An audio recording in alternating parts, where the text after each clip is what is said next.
Hola jóvenes, soy la profesora Débora Ponce y hoy trabajaremos la semana 19 que corresponde a un repaso de todo lo visto en el curso de geografía. Tenemos entonces la primera pregunta que corresponde a la historia de la geografía que vimos en nuestra primera clase. La geografía es uno de los conocimientos más antiguos que el hombre ha practicado, por lo que su concepto ha variado constantemente en el tiempo. Uno de estos señala que la geografía se encarga de estudiar, analizar, describir e interpretar los fenómenos que se dan en la superficie de la Tierra, y de conocer y analizar las relaciones existentes entre los seres humanos y el medio terrestre. Para inferir o entender lo que nos quiere mostrar esta pregunta, recordaremos nosotros la historia de la geografía. Geografía es una ciencia social que significa descripción de la Tierra.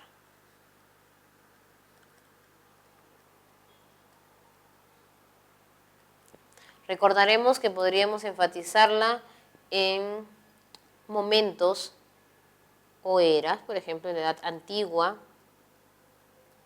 solo se caracterizaba por la descripción, pero no era una ciencia. En la Edad Media, recordemos nosotros, declina su estudio en el mundo occidental, debido a la influencia de la religión católica. Tenemos nosotros entonces las edades más importantes, la Edad Moderna y la Edad Contemporánea. En la Edad Moderna adquiere el estatus de ciencia o de disciplina que pertenece ya a una ciencia. En este caso estaríamos hablando que estaba dentro de las matemáticas. Y en la Edad Contemporánea dividíamos nosotros en dos etapas, el siglo XIX y el siglo XX. En el siglo XIX entonces teníamos nosotros dos posturas diferentes. El positivismo geográfico, llamado también, que tenía el principio de determinismo geográfico, y el posibilismo geográfico, que tenía el principio del historicismo o posibilismo geográfico. En este caso, el positivismo con el determinismo hacía énfasis a la naturaleza, mientras que el historicismo con el posibilismo hacían énfasis a la relación que tenía el hombre sobre la naturaleza. En el siglo XX ya vemos nosotros que es una realidad tanto natural como social, y obviamente nace en el estudio del espacio geográfico y del geosistema.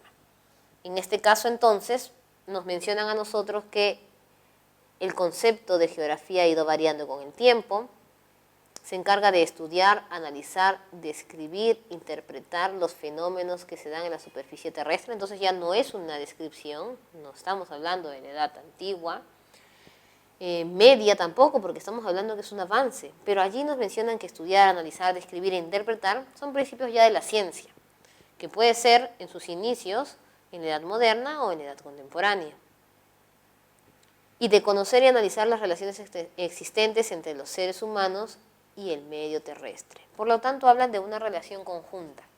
De la lectura, ¿qué podemos inferir? Del espacio geográfico y su relación con el hombre. Ojo, cuando hablamos de espacio geográfico decíamos que de por sí hablaba de la relación de los dos, tanto medio como el plano social. No podría ser entonces. Y el espacio geográfico no habla de los principios de estudiar, analizar, describir ni interpretar. De los inicios de la geografía descriptiva, pues no, si estamos hablando que es más allá de describir, tiene que analizar e interpretar, ya no solamente es dar la información de la Edad Antigua, ni menos de esta de geografía descriptiva, que también se sigue manteniendo, pero ya es la básica nada más. Del concepto de geografía humana estaríamos mencionando solo el plano social, estaríamos dejando entonces el medio terrestre, tampoco podría ser. De las entidades y subsistemas del geosistema, no, porque acuérdense, vamos a mencionar aquí un poco estos temas de geosistema. Tendríamos entonces el geosistema, era la unión del ecosistema, que era lo biótico y abiótico, más el elemento antrópico del hombre. Entonces tú dirías, puede ser, pero no nos hablan de elementos. En el estudio nos mencionan simplemente las fases que hace un geógrafo sobre el espacio geográfico con los hombres en la acción. Entonces no están hablando de los subsistemas, no están hablando de geósfera, ni hidrosfera, ni atmósfera tampoco. Y de la etapa científica, pues sí, porque parte de que la geografía ingrese a la ciencia es que deja de simplemente describir, sino pasa a tener otros principios o procesos dentro de la ciencia que ya nosotros hemos podido mencionar. Sería entonces la letra E. Luego tenemos la segunda pregunta. En relación a los puntos y líneas imaginarias de la Tierra, identifique las proposiciones verdaderas y falsas y luego marque la alternativa correcta. Entonces aquí recordemos nosotros la geodesia. La geodesia era la disciplina de la geografía que se encargaba de estudiar las líneas imaginarias, ¿no? Entonces recordemos la Tierra. En la Tierra nosotros la vamos a ubicar en relación al Sol. A esto se le consideraba como plano de la eclíptica. Pero también tiene una línea que cruza el medio, que es la línea normal. Sin embargo, la Tierra está inclinada. En el medio de esta Tierra inclinada pasa el llamado eje terrestre o eje de rotación.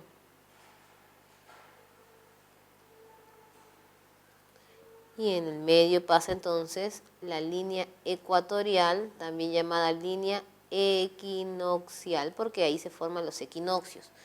Cuando hablabas de trópicos, hablabas de solsticios. Los puntos del eje terrestre, estos extremos que miden 90, son los llamados polos, cenit y nadir, ¿no? Entonces ya estamos ahí enfocados. Podemos mencionar también que la línea ecuatorial, cuando hablamos nosotros de la vuelta que se le da a toda la Tierra, estaríamos hablando del círculo ecuatorial. Si nosotros dibujamos varios circulitos en el planeta, entonces estaríamos hablando de los paralelos. Pero si nosotros dibujamos semicírculos, que son los rojitos, estaríamos hablando entonces de los meridianos. Los paralelos llegaban a medir hasta 90, mientras que los meridianos llegan a tener hasta 180. Los paralelos más importantes, obviamente, vendría a ser el círculo ecuatorial, que mide 0. Los trópicos, trópico de Cáncer y trópico de Capricornio, al norte y al sur respectivamente, que miden 23, 27. La misma medida que tiene la inclinación del eje terrestre y obviamente la misma distancia que tiene el ecuador sobre la normal, ¿no es cierto? Sobre el plano de la eclíptica, digo. Luego tenemos nosotros los círculos polares, que están en 66, 33. ¿Por qué razón? Porque 90 menos 23, 27 es 66, 33. Y si hablamos de meridianos, tenemos dos, los que pasan al medio, el de Greenwich. Este meridiano de Greenwich o base también mide 0, al igual que el ecuador. Y opuestamente tenemos el de 180, el de Greenwich servía para ver la hora y el de 180 servía para ver la fecha. El de 180 pasa por el Océano Pacífico, por lo tanto que es una forma diferente de darle la vuelta a la Tierra. En este caso, ya luego de haber recordado las líneas imaginarias, pasamos a marcar las respuestas. Los puntos ubicados en un mismo meridiano tienen la misma hora, entonces tú dices, si sirve para ver la hora y están en el mismo meridiano, esto es verdadero. Los meridianos se gradúan de 0 a 90, hemos dicho que no, es hasta 180, entonces sería falso. ¿El plano de la eclíptica y el ecuador forman 23, 27 de ángulo? Claro que sí, porque la inclinación de arriba también es 23, 27. Por eso que la de abajo también sería la misma distancia. Sería verdadero. Si está exactamente en el polo norte, hacia donde se mueva, si irá al sur, verdadero, ¿no? Porque si estás ubicado acá arriba, siempre que vayas hacia abajo va a ser el polo sur. En la zona sur, digo.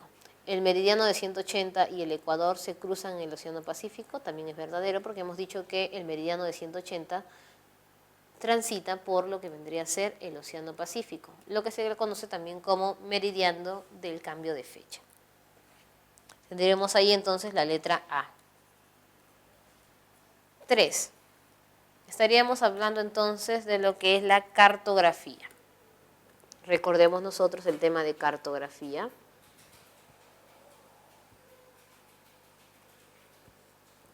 La cartografía entonces era la disciplina que se encarga de diagramar o realizar un dibujo de la Tierra de manera artificial o programada, porque no es perfecta. Teníamos diferentes instrumentos, por ejemplo el globo terráqueo tenía casi la forma exacta de la Tierra sin ninguna deformación. Teníamos los mapas que muestran la latitud y longitud. Recordaremos que era latitud. Latitud está en relación de los paralelos y longitud en relación de los meridianos. Latitud hasta 90 y longitud hasta 180. Pero servían para superficies grandes. También teníamos nosotros los planos que tenían latitud y longitud también, pero eran utilizadas para superficies pequeñas.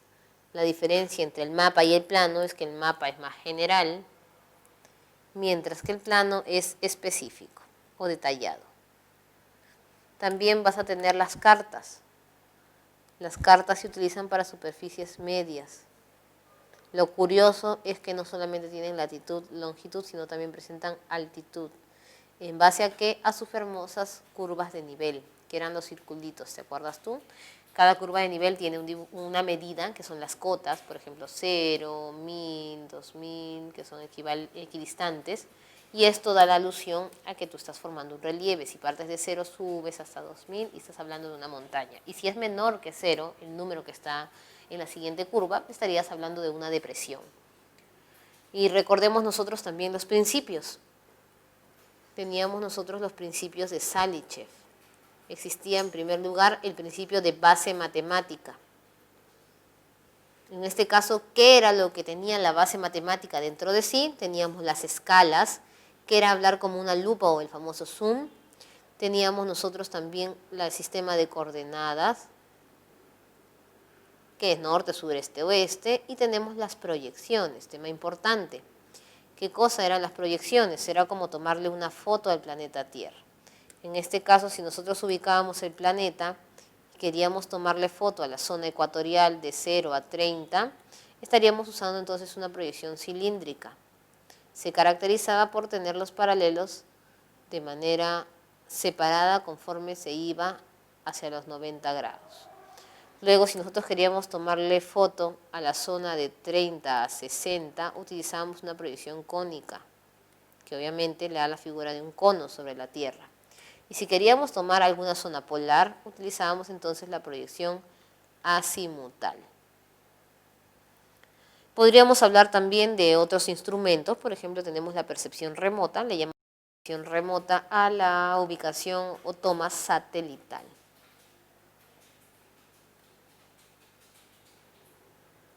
Y recordemos nosotros que las escalas tenían una fórmula. La escala, que siempre está en centímetros, es igual a distancia del mapa sobre distancia del terreno. La escala del mapa oficial del Perú es 1 sobre 1.000.000 y de la Carta Nacional 1 sobre 100.000. Luego de haber recordado ya un poco sobre cartografía, podemos responder la pregunta 3. Al ser la superficie de la Tierra esférica, no hay forma de representarla fiel y exactamente sobre un plano, ya que la esfera es una figura geométrica que no se puede transformar en un plano. Es decir, siempre va a presentar alguna deformación. Sin embargo, sí se puede hacer con otras figuras como los cilindros o los conos. Entonces tú dices, cilindros, conos, están hablando de proyecciones. Son tomas que van a volver la esfera en un plano y obviamente pueden haber tomas diferentes. Cilindros, hemos dicho, para el Ecuador y conos para las zonas templadas. En este caso, entonces, su representación en un mapa se necesita aplicar. Entonces tú dices, generalización cartográfica, ¿qué cosa era? Habían 3 principios. Uno era base matemática, el otro era generalización cartográfica y el otro es representación no semántica, sino cartográfica. La generalización tenía que ver sobre este detalle, si era más general o más específico los detalles que se mostraban. No están hablando de detalles. La representación cartográfica eran los símbolos que generalmente nosotros vemos en las leyendas. Tampoco están hablando de estos símbolos. No mencionan nada de altitud, por lo tanto no podría ser una carta y las famosas curvas de nivel. Nos queda percepción remota y base matemática. Percepción remota tiene que ver con proyección satelital, no mencionan ningún satélite. Por lo tanto, examinemos qué dice la base matemática. Están dentro de sí las escalas, las coordenadas y las proyecciones. Nos están hablando específicamente de proyecciones, pero como no hay esa clave, podremos decir que se refieren al principio de base matemática. Tenemos la cuarta pregunta.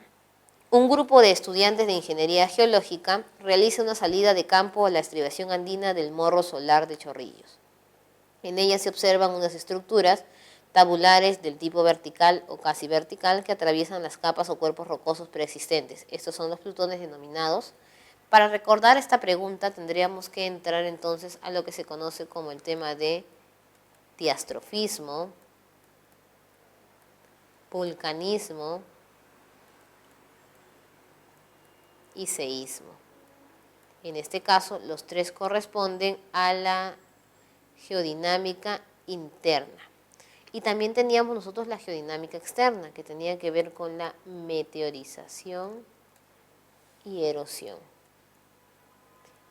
¿Qué eran las geodinámicas? Eran las que se encargaban de pulir el relieve para ver cómo sería la forma actual de donde nosotros estamos. Crean fosas, crean continentes, se crean volcanes, se crean montañas, depresiones, etc. El diastrofismo entonces eran los movimientos de las placas de derecha a izquierda o de arriba y abajo. Habían dos formas, ¿no es cierto? Epirogénico y orogénico. Epirogénico era el movimiento vertical y orogénico el movimiento horizontal.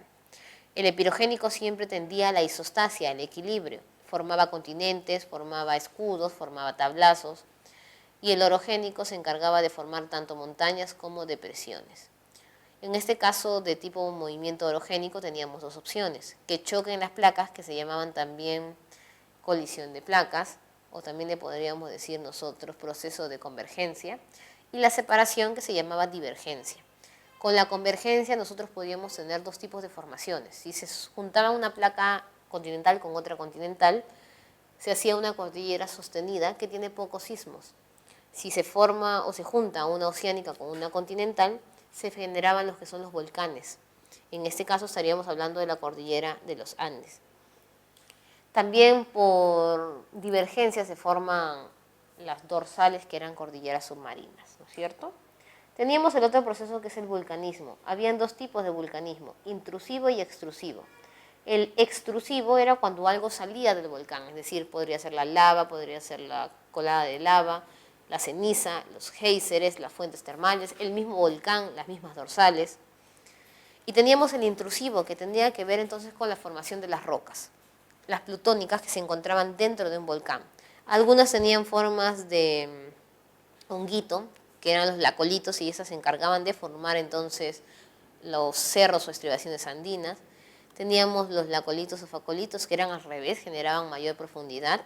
Los batolitos, que eran las más grandes. Los diques, que eran palitos verticales que se daban. Y los sills, que eran palitos horizontales que salían de los mismos diques. Todas estas rocas son las rocas ígneas, también llamadas plutónicas, formadas por lo que es el vulcanismo intrusivo. Y en el caso de los sismos, ya nosotros sabemos, estábamos hablando de las ondas primarias, secundarias o terciarias, según la forma que se daba en el sismo. Si se generaba o se hablaba de la energía que se liberaba en el hipocentro, que es adentro de la superficie, estábamos hablando de la magnitud, y si veíamos hacia dónde llegaba esa magnitud en la superficie terrestre, estaríamos hablando entonces de epicentro. Y si queríamos saber los daños, mencionábamos ya no la magnitud, sino la intensidad, y en este caso recurríamos a la escala de Mercalli, ¿no? Y en el caso de meteorización y erosión, entonces hacíamos referencia a la meteorización, que cuando una roca se fragmentaba o de repente se pulverizaba, la primera vendría a ser física, la segunda vendría a ser química, y luego cuando ya estaba rota, esta roca era más fácil de transportar, esa es la erosión, hasta que era sedimentar en algún lugar formando nuevos relieves. Luego de haber repasado esta parte de la formación o modelamiento del relieve, pasamos a resolver la pregunta. Nos hablan de morro solar de Chorrillos, es una estribación andina, tiene que ver con cerros. Están hablando de estructuras tabulares de tipo vertical o casi vertical, que atraviesan cuerpos rocosos y plutones. Desde que hablan de plutones, tú ya sabes que no es diastrofismo, no puede ser sismo, no puede ser meteorización y no puede ser erosión. En este caso estaríamos hablando directamente del vulcanismo.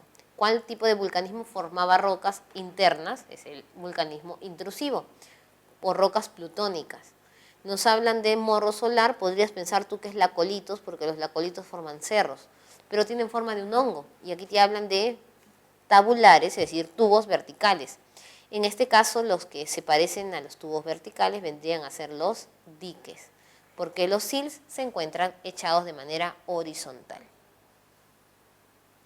Y en última pregunta 5, ya pasando a ver estos temas del relieve, tenemos entonces el relieve en el Perú, identificando las alternativas verdaderas o falsas. En el caso del relieve del Perú tendríamos que identificar 3 tipos de zonas, ¿no es cierto? Lo que vendría a ser la costa, la sierra y la selva.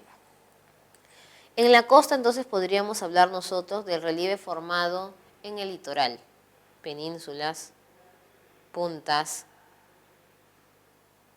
golfos, pero nosotros no tenemos presencia de golfos amplios.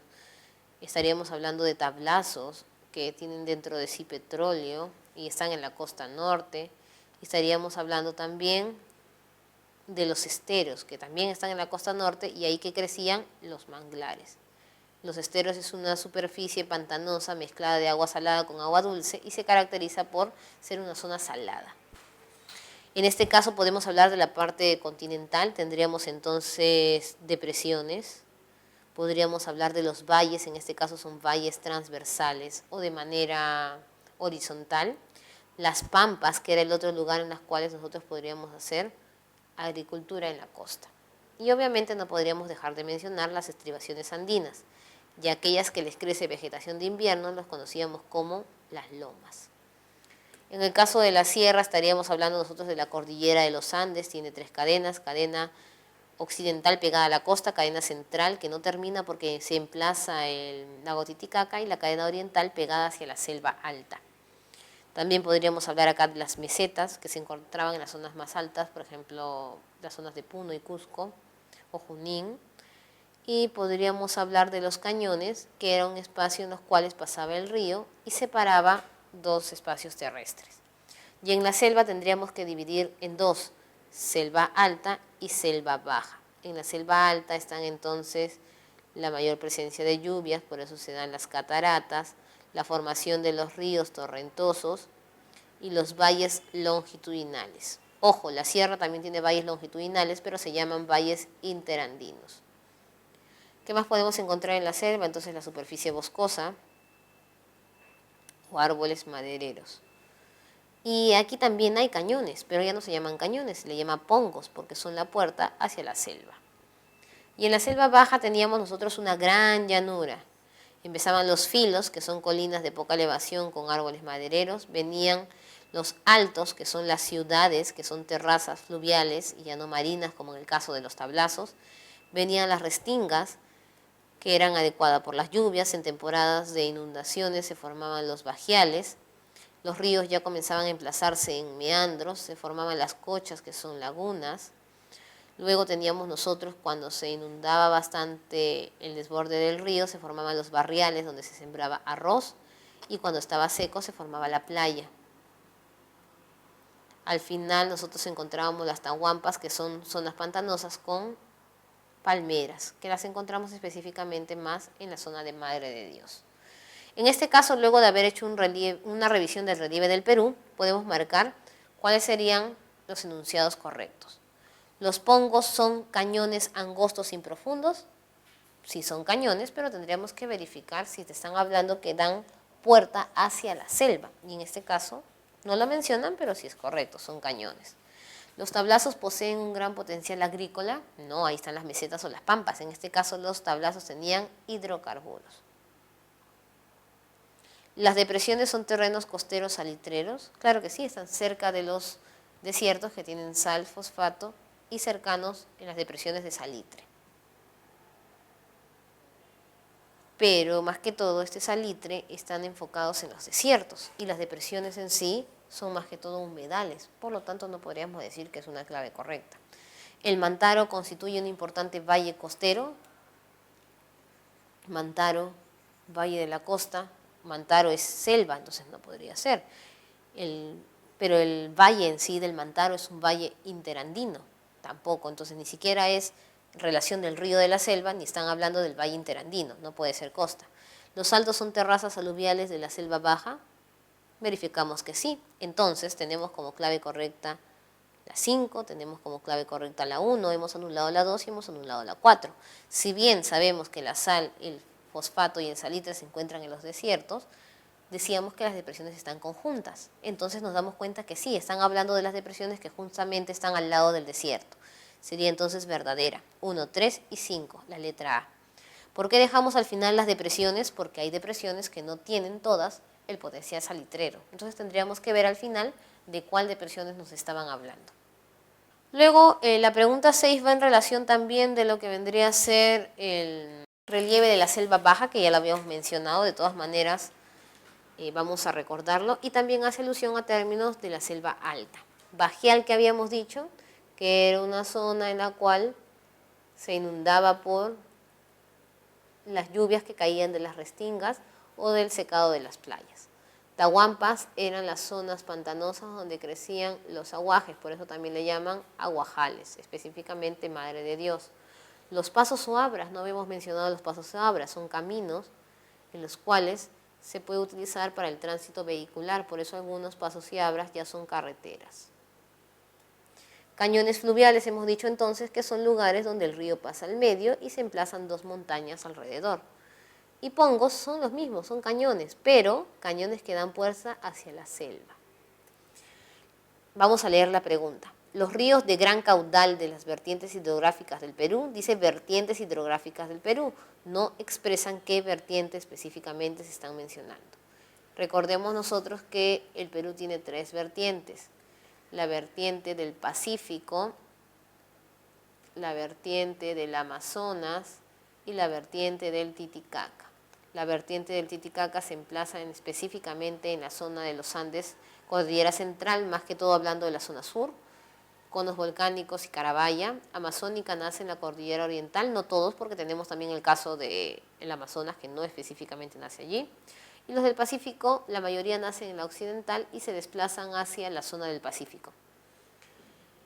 Luego mencionan, han erosionado las cordilleras formando gargantas. Una garganta es como un agujero, ¿verdad? Con paredes casi verticales, por lo tanto están hablando de paredes de pie. ¿De quién estarían hablando? Pasos y abras no son. Tahuampas tampoco. Bajeales tampoco. Pueden ser cañones o pongos. Los dos son entradas, pero no te hacen especificación de la selva, por lo tanto sería la letra D, cañones fluviales. Vamos luego con la pregunta 7. En este caso trabajaríamos entonces los elementos del clima. Dos amigos comentan su experiencia de un campamento que realizaron en la playa en el mes de enero, el cual formó parte de una salida de campo del curso de geografía al cual pertenece. Al exponer uno de ellos que los vientos se desplazan de zonas de alta a baja presión, considera que el cambio de dirección del viento percibido en el día en relación a la noche se debe además del cambio de temperatura entre de estas zonas. Entonces nos están mencionando algunos elementos, específicamente el tema de los vientos. Recuerda tú que hay vientos planetarios,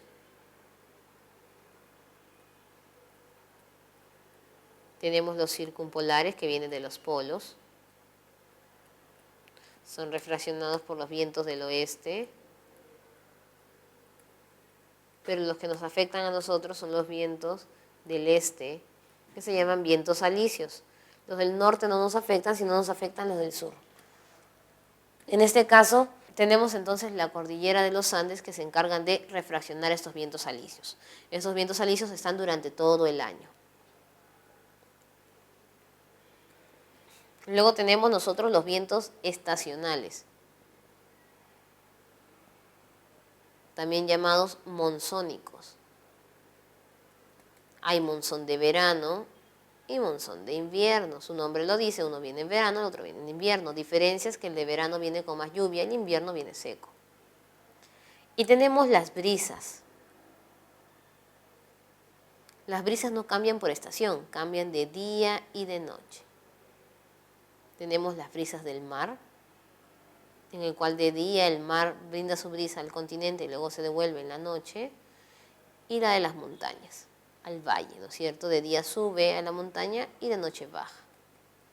Y no podemos dejar de mencionar los vientos ciclónicos, que son por influjo de las corrientes. Si van de subida, tenemos entonces el viento llamado ciclón, que se dice con B porque termina en baja presión, y el anticiclón, que es con A porque es de alta presión. Los ciclones terminan siendo huracanes o tifones, y los anticiclones muchas veces remolinos que se forman en el mar o algunos torbellinos. Luego de haber entendido ya los tipos de vientos, entonces tú dices, ¿no? Dos amigos en la playa en el mes de enero, entonces podría hacer alusión a un viento monzónico. Pero dicen que los vientos se desplazan en zonas de alta a baja presión. Podría ser cualquier viento, a excepción del anticiclón, que es de baja a alta presión. Considera que el cambio de dirección del viento percibido en el día en relación a la noche, entonces tú dices no puede ser monzónico, planetario está todo el año, y encontramos que sería una brisa. Cumple la característica de ser dada en los meses de enero, cuando estás hablando, por ejemplo, de la playa, se puede dar también en cualquier parte del año, cumple la característica de ser un viento común de alta a baja presión y de día y noche. Y te hablan del cambio de temperatura, entonces vamos a ver nuestras claves. Vientos y la humedad. No podríamos relacionar temperatura con la parte de la humedad sin especificar qué viento es. La diferencia de altitudes. Tendríamos que hablar entonces si fuera una brisa de pisos altitudinales, pero no hablan alguna especificación sobre la altura. Las presiones homogéneas. Si fueran presiones homogéneas, entonces no generarían diferencias de día y noche. Diferencias pluviales de lluvia, pero esta es más que todo es monzónica. Por lo tanto, nos queda la playa y el mar, que es un tipo de brisa, ya mencionaba. ¿Por qué lo tuvimos que leer? Porque teníamos que verificar si hablaban de una brisa de mar o de una brisa continental. En este caso también sabemos que es de playa y de mar porque hablan de enero y temperatura, y normalmente en enero aumenta la temperatura en las zonas cercanas al mar. Letra A. Y tenemos la 8, que hace relación entonces a los factores del clima en el Perú. Decíamos nosotros que, ¿cuáles son los factores que alteran el clima en el Perú? Entonces tenemos nosotros, este es el Perú, y tenemos en primer lugar la corriente peruana, llamada también corriente de Humboldt, que viene de sur a norte y llega en teoría a la península de Illescas en Piura. Se caracteriza por tener aguas frías y por, de la mano con el anticiclón del Pacífico Sur, encargarse entonces de generar garúas, impedir las lluvias, y como la corriente peruana es circular, se encarga entonces de formar las llamadas lomas, que es la vegetación de invierno en los cerros, además de generar recursos pesqueros en la zona debido al fenómeno del afloramiento. Teníamos en contraposición por el norte una corriente que viene de norte a sur, la contracorriente ecuatorial, que sus aguas son cálidas y se encarga entonces de provocar las lluvias en la costa norte. Luego tenemos nosotros la corriente del Niño, que suele pasar en algunas épocas. Esta corriente del Niño puede ser cada 4 años, cada 2 años, dependiendo cómo esté el clima, porque no es estable, por eso también le llaman fenómeno del Niño, que se encarga entonces de incentivar las lluvias más en el norte todavía, generar sequía en la Sierra Sur y encima todavía alterar el plano de los recursos del mar. La anchoveta se va porque no le gusta el agua caliente y no puede sembrar, por ejemplo, algodón, y más que todo se siembra arroz porque casi todo está mojado. Podríamos hablar también de la zona de la selva. Tenemos nosotros el ciclón ecuatorial, que afecta más que todo a Loreto y la zona de Ucayali, y también a la zona norte le intensifica las lluvias. Luego tenemos el anticiclón del Atlántico Sur, que afecta más que todo a Madre de Dios, intensificando el friaje, que es el descenso de temperatura en la zona de la selva y la selva alta. Y luego podríamos hablar nosotros de otro fenómeno, por ejemplo, las heladas, que afectan generalmente a la sierra con el descenso de temperaturas después de bajo cero, es decir, menos 10 o menos 20 grados. Escarcha blanca es la helada blanca porque cubre todo de nieve y hielo, y la negra, que es la más peligrosa, no tiene un color. Entonces te dicen, las sequías intensas se producen en el altiplano, provocan pérdidas económicas y sociales. ¿Quién genera sequías intensas? Vientos ciclónicos atlánticos, estiaje, y está afectando la selva específicamente. Anticiclón del Pacífico Sur genera garúa, no lluvias, pero no habla de sequía. Y el fenómeno del Niño sí, por ejemplo, cuando viene genera las lluvias y los huaicos, pero la sequía en la parte del sur, y aquí te hablan del altiplano. Caída de huaicos andinos, estos generalmente se dan siempre en verano sin la llegada del fenómeno del Niño, y los huaicos generarían mayor presencia de agua o inundación, por lo tanto no sería una sequía. Y de regímenes regulares hidráulicos tampoco, porque al haber un régimen regular no serían las sequías, sino tendrían agua en mayor cantidad. Tenemos entonces en respuesta la letra C, fenómeno del Niño. Muy bien. Luego tenemos nosotros la pregunta 9, que va en relación al clima en el Perú. El clima en el Perú lo había tipificado Köppen, lo había clasificado entonces en dos zonas, digo en tres zonas: costa, sierra y selva. En la costa nosotros vamos a dividir dos zonas, costa norte y costa centro y sur. La costa norte le llamaba cálido muy seco. ¿Por qué? Porque siempre hay sol, pero estás en la parte de la costa. Y la centro-sur le llama semicálido porque no hay mucho sol y también muy seco. Le podríamos decir al norte de otra manera, que sería árido tropical por las lluvias de verano.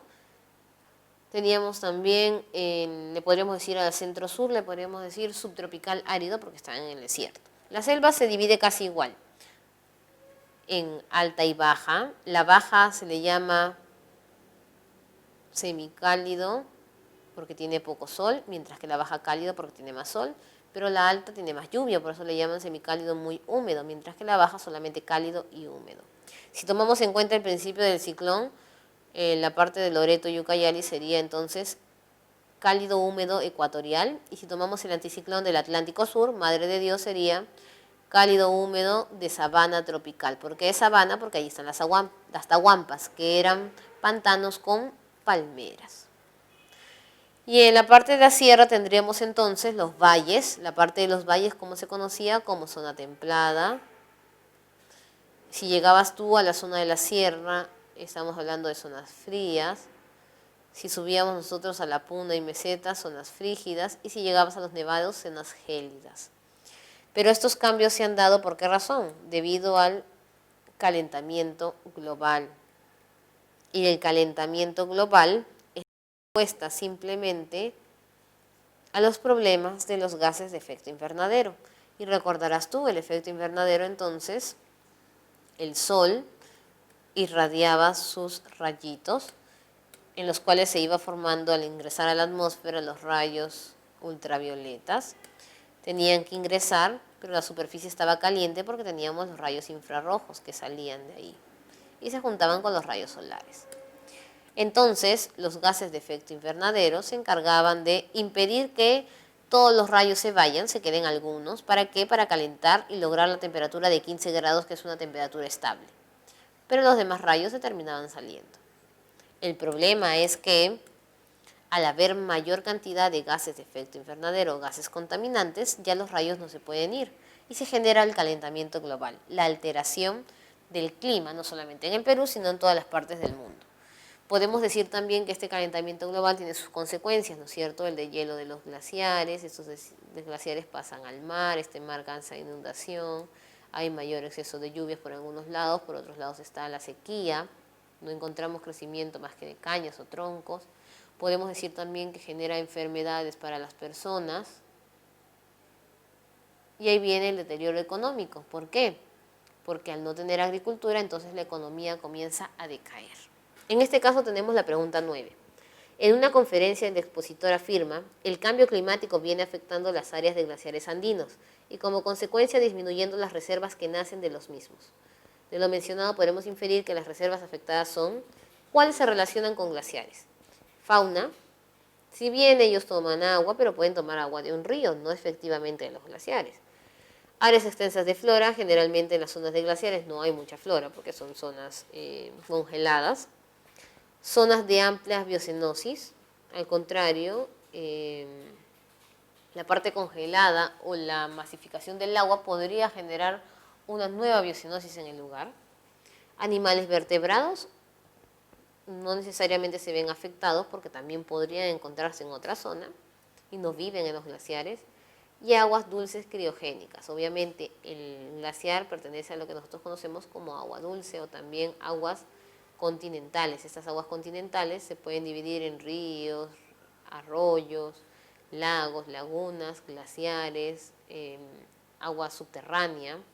Y en este caso, como estás hablando de glaciar, la reserva criogénica es la que deriva directamente de la zona del glaciar. Por lo tanto, al deshielarse ya no tendríamos reservas criogénicas en el Perú.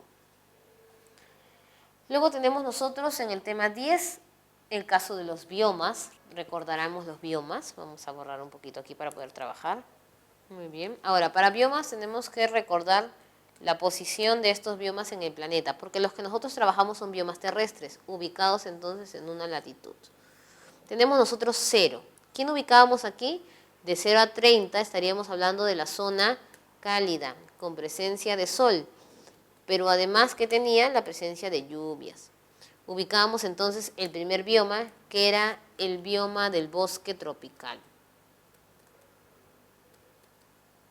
Característica del bosque tropical: tenía árboles enormes que llegaban a tener hasta 60 metros, pero había una variedad de aves, de animales, de árboles de todos los tamaños. Si bien tenía árboles grandes, también tenía pequeños. Ese era el bosque tropical. El hombre lo que hacía en el bosque tropical generalmente era la tala y la técnica de roza y quema. Luego del bosque tropical, ¿quién venía? Teníamos nosotros entonces la sabana. La sabana era un terreno amplio, llano, que se emplaza después del bosque, y aparecían entonces los animales enormes, grandes animales. Animales ungulados porque no tenían sus pezuñas separadas, sino juntitas. Y en este caso, ¿qué es lo que más hacía el hombre? La caza de estos animales. Si hablabas de la parte de la sabana de América, estarías hablando de la sabana de palmeras. Y luego de la sabana, para emplazar justo y terminar la zona tropical, están los desiertos, que se encuentran en 30 grados de latitud, pero hay uno que se encuentra en 40, que es el de Gobi. El desierto carece de vegetación, a excepción de los cactus, hay animales más que todo venenosos, insectos, y lo que el hombre suele hacer es llenarlos de basura, y los animales que se suelen presentar son los animales crepusculares, que suelen salir de noche. Luego tenemos nosotros de 30 a 60, aquí tenemos 3 biomas. El bosque templado, el bosque boreal o taiga, y no podemos dejar de mencionar la pradera. En primer lugar está entonces la pradera. La pradera vendría a ser una sabana, porque tiene pajonales y pastizales, pero va en altura. Es sinónimo de campo, de estepa. Ahí encontramos nosotros conejos, liebres, coyotes. Si estamos hablando de una pradera básica de Europa, por ejemplo, de agricultura, la ganadería, y el problema principal que tiene la pradera es el sobrepastoreo, al igual que la sabana. El bosque templado se caracteriza entonces por tener los árboles perennifolios o caducifolios. Perennifolios es que nunca se le van las hojas, y caducifolios que se le van las hojas generalmente en la estación de otoño. Teníamos los coníferos también, principalmente tenemos ahí pinos y abetos, dependiendo del lugar en el que estamos. Pinos estamos hablando para América y abetos estamos hablando para Europa. En el caso del bosque templado se caracteriza por ser un bosque oscuro y además por no tener luminosidad ni en animales ni en plantas, y los árboles son del mismo tamaño. En el caso del bosque boreal o taiga, la salvedad es que solamente se encuentra en el hemisferio norte, porque bosque boreal viene de norte. Todos los biomas se encuentran también en el hemisferio sur, menos el bosque boreal o taiga, que es una zona pantanosa en la cual podemos encontrar algunos influjos de árboles que van quedando. Era la zona menos deteriorada por el hombre, y actualmente, debido a que el bosque templado es la más deteriorada, la utilizan para poder habitarla. Y en último lugar tenemos nosotros en las zonas frías tundra. Existe la llamada tundra alpina para los Alpes, tundra andina le llaman en las partes altas de los nevados de nuestras zonas. Y hay 2 tundras, ¿no es cierto? La parte continental, que por ejemplo es Alaska, o la tundra cercana a lo que le llaman regiones polares. En este lugar más que todo se ve la acción del hombre de manera indirecta que directamente. Pero si es que quieres hablar de una acción directa, la tundra se caracteriza porque los científicos o las personas que van a investigar o hacer minería suelen romper el permafrost debido a las maquinarias e indumentaria que ellos llevan. En este caso tenemos la pregunta 10, justo en relación a la tundra. Los trabajadores mineros en la tundra de Alaska han intensificado su trabajo y presencia, observando que esto está alterando el permafrost. ¿Qué están haciendo? Obviamente rompiéndolo, ¿no es cierto? ¿Qué obras son las que más impactan en este ambiente? Entonces, si estás hablando de minería, vivienda y urbanización es muy raro, porque alguien que viva en una zona congelada no es algo común. a excepción de que vivas en zonas de Rusia, pero generalmente se busca evitar justo la parte de la vivienda en dichas zonas. Zonas de recreación, ¿no? Nadie va a hacer deporte o jugar en zonas congeladas. Agricultura y riego intenso, si está congelado no vas a hacer agricultura y además están hablando de minería. Y nos queda infraestructura industrial o irresponsabilidad social. El hombre no es el que destruye el lugar de la tundra, es de manera indirecta más que todo. Y el permafrost se rompe por científicos que van allí, que tratan de cuidarlo, pero a veces la instalación de las zonas hace que se rompa el permafrost, o por la minería que tiene que hacer una infraestructura. Por lo tanto, estaríamos hablando de la letra A, infraestructura industrial. En la pregunta 11 estaríamos hablando nosotros de las ecorregiones. Las ecorregiones son 11, que dan alusión a lo que es Antonio Braque. En este caso, ¿de dónde la sacó Antonio Braque? De los pisos altitudinales de Javier Pulgar Vidal. Para Javier Pulgar Vidal, la costa era una sola, se llamaba simplemente costa o chala. Dividía la sierra en instancias. Teníamos nosotros Yunga, valles pegados a la costa. Teníamos Quechua, valles en altura, interandinos. Luego venían las partes altas, Suni para agricultura, venían las mesetas y por último la janga o cordillera, los nevados. Teníamos en esta zona selva alta y selva baja. Entonces, ¿qué es lo que hizo Antonio Braque? La selva alta la mantiene, caracterizándola de los árboles, ríos fuertes, cataratas, presencia de lluvias y valles longitudinales. La selva baja la mantiene tal y como nosotros la conocemos, meandros, filos, altos. Lo único que va a hacer él es separar las tahuampas, que era el final, recordarás tú, la sabana de palmeras, así le va a llamar. Entonces tenemos 3 zonas en la selva. Luego, otra cosa curiosa, que Yunga, Quechua y Suni, los 3 son valles. ¿Qué le va a decir a esta zona? Le va a decir entonces serranía, se parece a la Sierra Madre de México, y esteparia, porque es para cosecha de agricultura. Y ya no la va a dividir en 3. La parte de arriba la va a unir y le va a decir Puna y Altos Andes. Y el extremo oriental no tenía nombre, y a esta zona le va a decir el páramo. ¿Qué es lo más característico del páramo? El paso por Cuya. ¿Qué es lo que caracteriza el paso por Cuya? Que los animales de la selva pueden transitar hacia la parte de la costa. ¿De qué manera? Cruza la zona del páramo, que estaríamos hablando nosotros de Cajamarca, hacia la zona de Olmos, Lambayeque, ¿no? En el valle de Jaén. Por aquí, por ejemplo, el sajino, que es un animalito de la selva baja, sube y llega hasta la parte de la costa. El oso de anteojos también sube y llega a la parte de la costa. Y en el caso de la costa la va a dividir en 5. Mar tropical, mar frío de acuerdo a la corriente. En la parte del mar frío le va a decir también desierto del Pacífico, y la zona del mar tropical la va a dividir en 2, el bosque tropical y el bosque seco. ¿Qué pasa con el bosque tropical? Es la zona de Tumbes nada más, que es donde llueve siempre. En cambio, en el bosque seco solamente llueve en verano. De aquí entonces estos animalitos de la selva transitan hasta el bosque tropical o hacia el bosque seco. Animales característicos del bosque seco tienes tú la pava blanca, el zorro de Sechura y el oso de anteojos, que vienen también de la selva. Y en el bosque tropical, que nos recuerda a la selva, vendría a ser específicamente el sajino o el mono, por ejemplo, que ya tiene su nombre, que es monocoto de Tumbes, pero sigue siendo un mono en partes tropicales. Entonces ya podemos responder la pregunta. Un grupo de alumnas durante su viaje de promoción visitaron un santuario nacional cerca de la frontera con Ecuador, conformado por islotes y canales enlodados, donde se desarrolla un ecosistema boscoso, adaptado a la salinidad del mar y altas temperaturas, y con una rica fauna. Ese santuario nacional se ubica en una región llamada, entonces tú dices, hay bosques. ¿Dónde hay bosques? Encontramos en la selva alta y la selva baja, pero la selva baja es la que se llama bosque tropical amazónico, entonces puede ser allí. Pero también tienes el bosque tropical del Pacífico, que vendría a ser la zona de Tumbes, y el bosque seco ecuatorial. Pero ¿cómo sé que entonces tiene agua o no tiene agua? Seguimos leyendo aquí. Islotes y canales enlodados, por lo tanto tiene que estar cercano a la parte del mar. El bosque amazónico no está cercano a la parte del mar, porque hablan salinidad. Luego tú dices, pero puede ser el bosque o puede ser el mismo mar. Y nos hablan variedad de fauna, todas tienen variedad de fauna. Altas temperaturas, entonces tú ya dices, no puede ser el mar frío, porque es frío, obviamente. Me sigue quedando seco, mar tropical y bosque tropical. Pero cuando hablan de islotes, estás hablando fuera de la parte del continente. Por lo tanto, no podría ser ni el bosque tropical ni el bosque seco ecuatorial.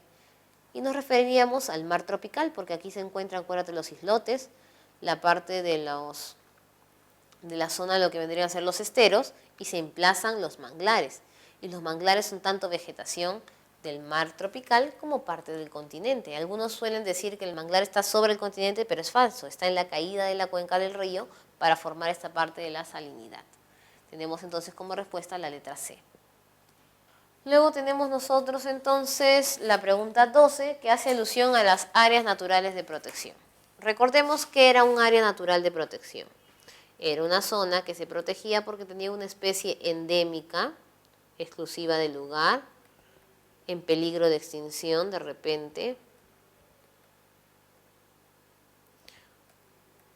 Estaban utilizándola demasiado, tenía exceso de consumo como las ranas comestibles, o de repente era una especie exótica como el sajino. La administración de las ANPs está de mano del Ministerio de Ambiente exclusivamente por el CERNAM, Servicio Nacional de Áreas Naturales de Protección.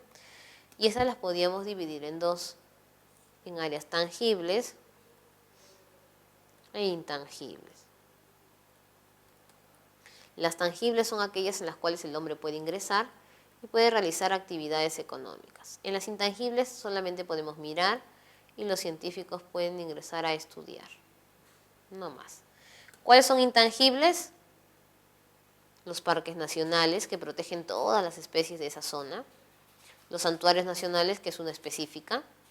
Y los santuarios históricos, que son lugares donde se desarrollaron partes importantes de la historia. En las tangibles tenemos las reservas nacionales, cuidan a los animales específicamente. Reservas comunales, su nombre lo dice, el agua o los animales o plantas que utilizan las comunidades indígenas o nativas. Tenemos también bosques de protección, sirven para la tala. Tenemos cotos de caza, sirven para la caza. Y tenemos reservas paisajísticas, que lo más importante es la belleza del lugar. En este caso vamos a ver qué dice la pregunta. La Puya Raimondi, ¿qué es la Puya Raimondi? Es una inflorescencia. Una inflorescencia es cuando la flor crece pegada al tallo. Que es lo más curioso de la Puya Raimondi, que suele florecer cada 100 o cada 120 años. Entonces, si tú la miras, normalmente es una caña. Por lo tanto, tienen que protegerla. Que puede medir hasta 12 metros de alto y que florece cuando cumple 100 años de sembrada aproximadamente. Esta especie crece entre los 3.200 a 4.800 metros sobre el nivel del mar y es protegida en el Parque Nacional del Huascarán y conservada en el Santuario Nacional de Calipuy. ¿Ven? Tanto el parque como el santuario nacional, los dos son intangibles, por lo tanto la puya es considerada una especie intangible. ¿Qué podemos inferir sobre la Puya Raimondi? ¿Se encuentra en áreas intangibles? Correcto, tanto el parque como el santuario son intangibles. ¿Crece en zonas costeras? Calipuy es en una zona costera, pero en la parte nacional Huascarán no estamos haciendo alusión a toda la parte del Nevado que generalmente corresponde a la zona andina. Es un árbol perennifolio, no es perennifolio porque significa que tiene hojas todo el tiempo y acá te dicen que florece cada 120 años. Pertenece a zonas de uso directo. ¿Cuáles son de uso directo para actividades económicas? Las tangibles, no podría ser. ¿Es una maravilla exclusiva del Perú? No, existe la puya por varios lugares, pero lo más ideal en el Perú es protegerla porque es la inflorescencia más grande del mundo. En este caso tenemos entonces la letra A. 13. Vamos a hablar ahora de la Amazonía y de la Antártida, ¿no es cierto? Tenemos entonces la Amazonía y la Antártida tienen en común la reserva de agua del planeta, la reserva de agua dulce. No significa que otra parte del planeta no tenga agua, significa que en estas zonas se deben cuidar en mayor instancia. En la Amazonía entonces estaríamos hablando 8 países que poseen la floresta por el paso del río Amazonas y estos 8 países han firmado un tratado, el llamado Tratado de cooperación amazónica, en el cual se cuida el espacio para ver qué actividades económicas se dan por la maravilla de la anaconda, del delfín rosado, del paiche, de la hoja de la victoria amazónica, entre otros. En la Antártida, por otro caso, se firma el Tratado Antártico. Los países se unen voluntariamente. Tenemos países signatarios y tenemos países asociados. En el caso de los países signatarios, son aquellos que firman, tienen voz y voto. En el caso de los países asociados, como nosotros, entonces simplemente tenemos voz, pero no tenemos voto en dicho lugar. Sin embargo, tenemos una base. Nuestra base se llama Machu Picchu y se encuentra en la isla Rey Jorge. ¿Qué es lo curioso de la Antártida? Puede llegar a tener menos 70 grados centígrados en algunas instancias. También podemos decir nosotros que es un área intangible. Nadie se puede apropiar del lugar, ni tampoco pueden haber utilización de radiactivos o similares que puedan destruir el permafrost de la zona. Encuentras el krill, que es el alimento del milenio, y también podríamos decir nosotros, según lo que le conocen como la noche polar, por ejemplo, ¿no? Se dicen que en los polos, en los extremos de 90 del eje terrestre, 6 meses es de día y 6 meses es de noche. Sin embargo, hay algo curioso. A la hora que se da este giro, o lo que le llaman el círculo polar, que vendría a ser el círculo antártico, el círculo ártico, nos vamos a dar cuenta que el círculo polar siempre tiene luminosidad. Es decir, no son 6 meses de día ni 6 meses de noche. En el caso de la Antártida, a la hora que se da el giro de la Tierra, este círculo polar antártico siempre está iluminado, a pesar que se encuentra en una zona cercana a la región polar. Ahora sí, pasamos a ver las claves entonces. Por su ubicación es un continente rodeado por océanos verdaderos. Nos vamos a dar cuenta que casi está en la parte sur y todo lo que está alrededor son océanos. Luego de América, Oceanía es el continente más próximo. También es correcto. Acuérdate que el pasaje Drake es la unión entre América y la Antártida, pero Oceanía también se encuentra cerca. En julio la base Machu Picchu se encuentra total oscuridad. Es falso, porque recordemos que si bien el polo en sí tiene días de oscuridad, el círculo antártico es el más iluminado de todos. Las expediciones que realiza el Perú es en los primeros meses del año. Correcto, específicamente son las zonas en las que la temperatura no está tan baja en dicho continente. Los miembros del tratado pueden intercambiar información científica también, mientras que no se sientan apropiados, porque acuérdate que todo es para desarrollo de todo el planeta, no solamente para exclusividad de nosotros. Letra A como clave final. Tenemos ahora la pregunta 14. Tiene que ver con el tema de deforestación y desertificación. Entonces, deforestar viene del término talar, solo que es la tala indiscriminada, es decir, sin una correcta forestación. Generalmente el lugar más afectado ahorita es Madagascar, que se dice que ya casi todo el espacio ha sido deforestado. La desertificación, hay formas por las cuales se puede desertificar un lugar. Por el exceso de insolación, por el exceso de agua, a eso le llamamos nosotros salinización, o por el problema del mal drenaje. Vamos a ver a qué hace alusión nuestra pregunta. En el distrito de San Bartolo de la provincia y departamento de Lima se ubica una cancha pública de golf que actualmente presenta dificultades para la realización de actividades en dicho lugar, debido al exceso de agua con sales minerales en los riesgos de la zona. Entonces nos dicen exceso de agua y es bien fácil, ¿no? Ya sabemos que no puede ser por quema, por residuos urbanos tampoco, entonces sería una desertificación por salinización. Pasamos a ver la pregunta 15, que tiene que ver con actividades primarias. Entonces recordemos que tanto la agricultura como la ganadería se dividían en dos grupos, lo que estábamos hablando de la costa y lo que mencionábamos de la sierra. La costa va de la mano con la selva alta por sus dificultades para hacer agricultura y ganadería, y la sierra va de la mano con la selva baja. En el caso de la sierra se abastecen de agua por lluvias, por eso le llaman tierra de secano, y en el caso de la costa por canales de regadío, por eso le llaman tierra bajo riego. Otra diferencia, que la sierra es tradicional, utiliza maquinaria como chaquitaya o los andenes. En cambio la costa es mecanizada, todos son máquinas, además de ser tecnificada. Trabaja con zootécnicos, con veterinarios, entre otros. ¿Qué más podemos decir? La sierra es extensiva, tiene terrenos pequeños, solamente trabaja el agricultor, y lo tiene que hacer en el tiempo en que él pueda hacerlo. En cambio, la costa es intensiva. Se hacen cultivos amplios en el tiempo más rápido que se pueda y con el trabajo de todo el personal que se necesite. En este caso podemos ver verdadero y falso según la agricultura y la ganadería. En la costa predominan los cultivos agroindustriales, correcto, estamos hablando de industria que tiene que ver con mecanizado. Tenemos luego, en la sierra se practica una agricultura de secano, correcto, verdadero. El ganado vacuno criollo se concentra principalmente en la costa y tenemos nosotros que es falso porque encontramos la mayor cantidad de ganado en donde, en las zonas de Cajamarca, criado por forma extensiva. La mayor producción de caña de azúcar se concentra en Arequipa, recordemos que la mayor concentración de azúcar se da en la zona norte.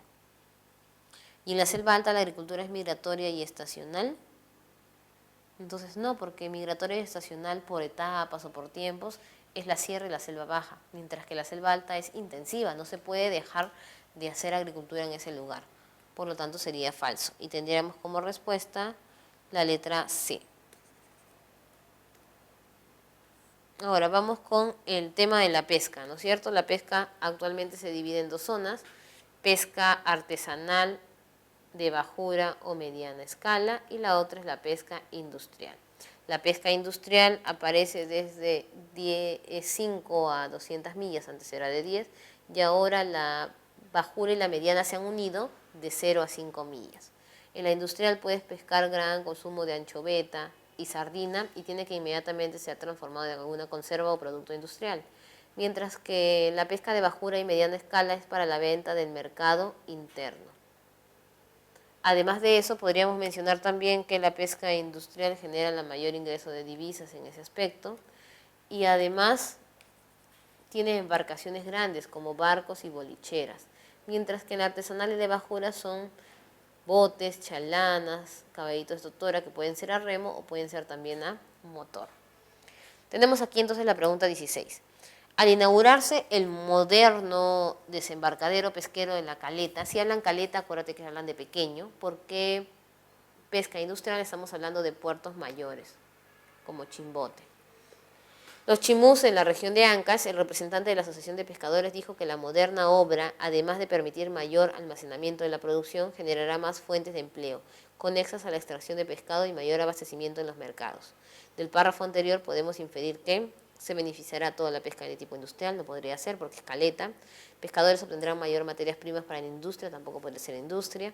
La mayor extracción de anchovetas para uso directo, no se puede obtener tanta anchoveta en esa zona.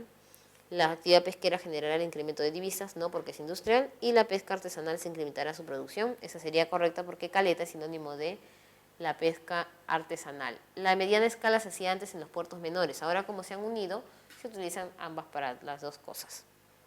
Letra E. 17 tenemos entonces nosotros en el tema de la minería. Recordemos nosotros que para minería estaríamos hablando que es concesionada. La concesión paga impuestos, el canon que es el 50% del impuesto a la renta destinado para el gobierno regional. Obtenemos también la regalía minera, que es el alquiler por utilizar un recurso no renovable, el derecho de vigencia, que es la vigencia del contrato para dicha concesionaria. La minería en el Perú es polimetálica, ¿no es cierto? Y tiene una variedad, tenemos nosotros minerales metálicos, el más utilizado en el Perú es el cobre, también tenemos nosotros plata, oro, zinc, entre otros, y la no metálica, que hace alusión a los materiales de construcción. Tenemos entonces la planta de Cajamarquilla en Lima, produce zinc refinado y concentrado de plata, entre otros. Del texto se infiere que Lima es la primera región productora de plata. Recordemos que plata se encuentra en mayor instancia en Ancash, en la región de Antamina. Producimos plata, pero no en cantidades. Luego tenemos nosotros, es una planta procesadora de minerales no metálicos, ¿no? Porque están diciendo zinc y plata que están dentro de metálicos. El Estado concentra la mayor producción de zinc, ¿no? Nosotros tenemos la mayor producción de cobre. Es una planta de industria metalúrgica o siderúrgica. Y siderúrgica, recordemos que tiene que ver con el acero. Por lo tanto, sería la letra D. Y tenemos la pregunta 18. Relacione correctamente el concepto poblacional con los ejemplos propuestos. Luego marque la alternativa correcta.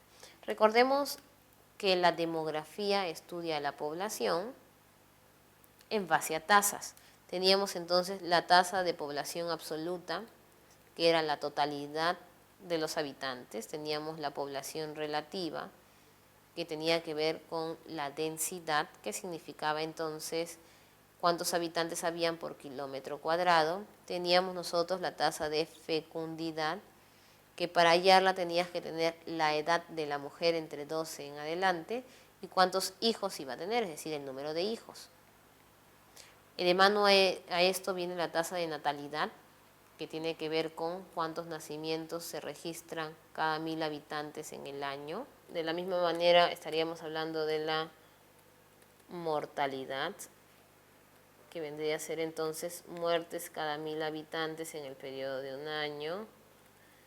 Va de la mano con la de morbilidad, que es la tasa de enfermos registrados en el Perú. Y por último, la esperanza de vida, que tiene que ver cuánto se vive por máximo en un determinado lugar.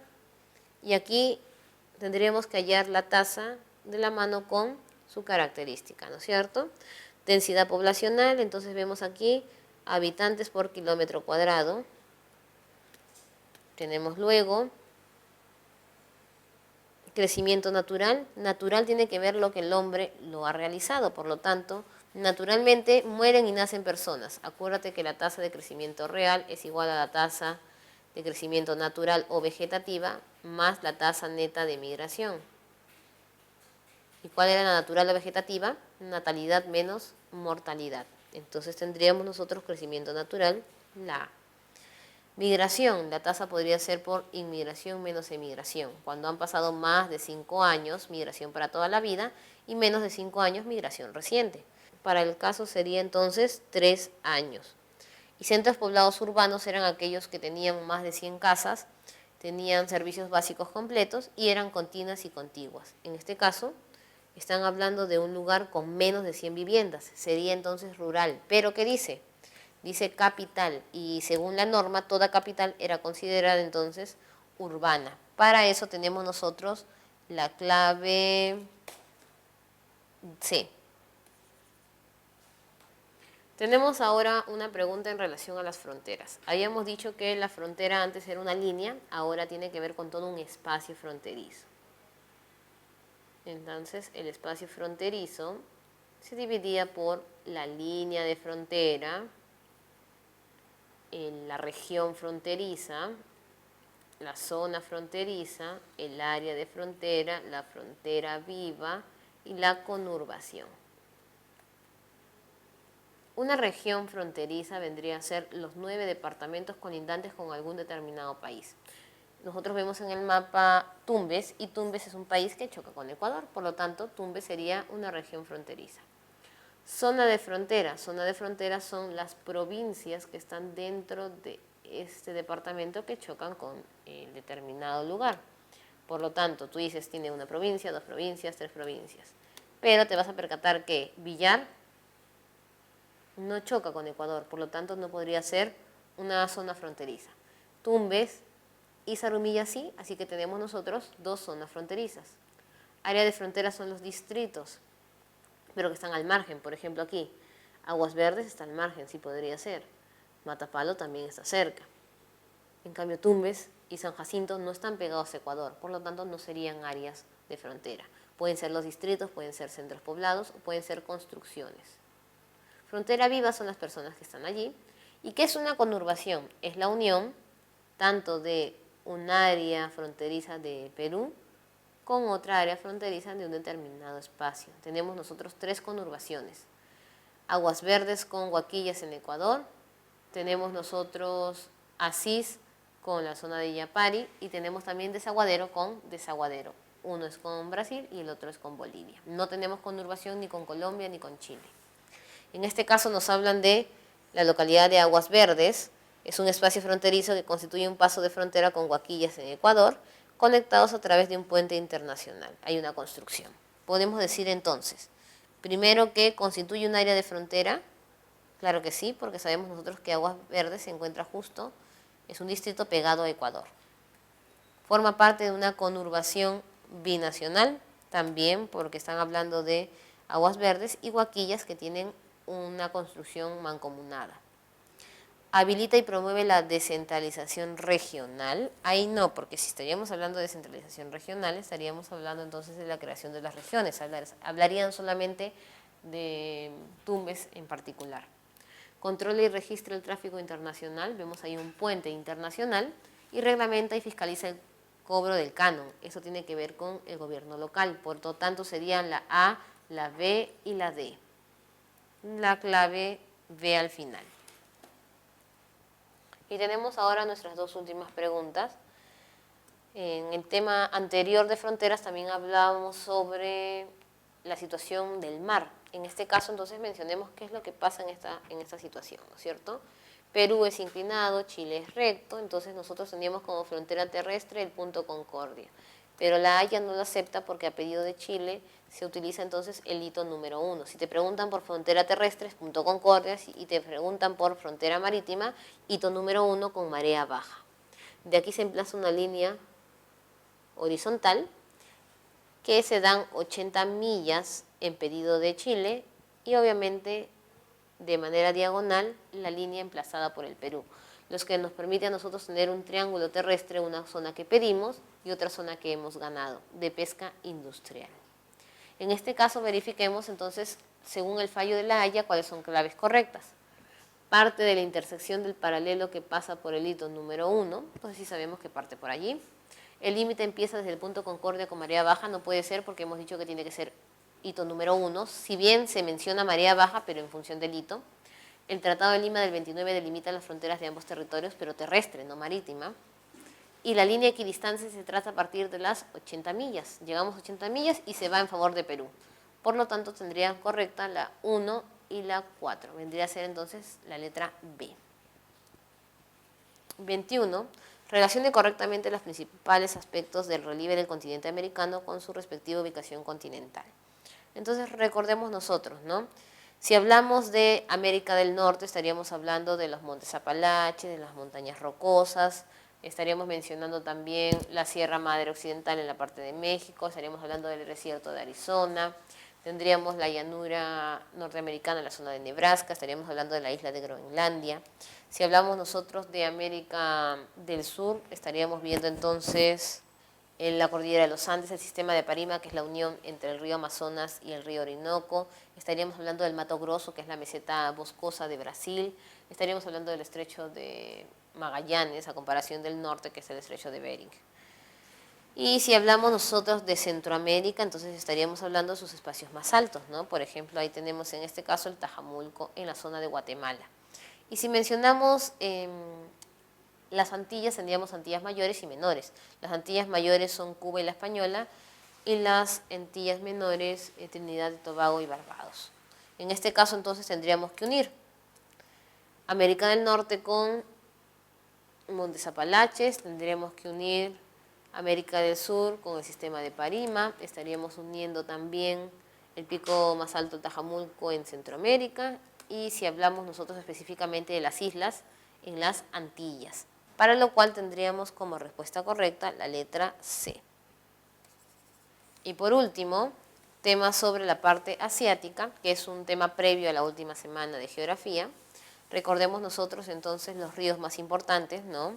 Teníamos el amarillo y el azul, el Yangtze y el Huanghu, los dos que nacen en las zonas de Tibet y China. El mar Caspio como el lago más grande, si bien dicen mar, es un lago y el segundo estaba en América. Y el río Ganges, que está junto con el Brahmaputra, que se caracteriza entonces por ser pantanoso, por encontrarse en una zona viscosa de contenido de mar y de tierra. Tenemos en este caso entonces, vamos a relacionar, el Yangtze-Kiang es el mayor longitud en Asia, sería verdadero. El mar Caspio constituye la cuenca endorreica más grande del mundo. Estamos hablando de cuenca endorreica, si es el lago más grande, entonces sería más grande del mundo. El río Huanghu nace en la meseta de Siberia, es falso porque tenemos China y Tibet nada más. Y el río Ganges forma el Golfo de Bengala, una delta grande y pantanosa que se encuentra efectivamente en la India. Tendríamos entonces 22 la clave D. Y con eso habríamos terminado todas las preguntas de geografía. Hoy hemos terminado ya todo el ciclo 2017-2 en el curso de geografía. Se les invita siempre a seguir estudiando, practicando. El único reto no es terminar la preparación preuniversitaria o ingresar a la universidad, sino es que puedan culminar exitosamente su vida profesional. Les invitamos no a quedarse solamente en los estudios que se dan en la universidad, sino leer mucho e investigar.